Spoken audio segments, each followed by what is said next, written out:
Сәлем достар, бүгін сіздермен 30 минутта дайын болатын фунчоза салатын әзірлейтін боламыз. Ол үшін біз ең алдымен етімізді ұзынша етіп турап аламыз. Бөлек бір ыдысымызға салып, үстінен чесногымызды езіп саламыз.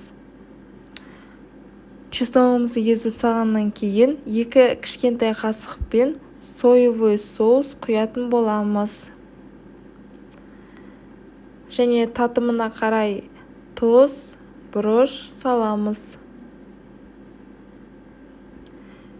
Осымен біздің маринадымыз дайын, араластырып қойып қоямыз. Енді кезекте фунчозамызды жартысын алып, қайнап тұрған тұзды суды пісіріп аламыз. Содан кейін барып, бұрышымызды тураймыз. Соломка қылдыртып тураймыз. Қиярымызды тураймыз. Ал сәбізімізді теркадан өткіземіз. Зеленнің жартысын ғана қосамыз.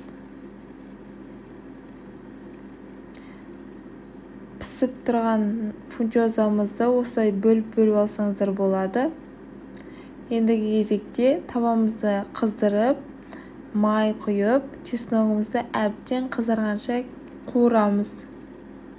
Қуырғаннан кейін барып етімізді саламыз.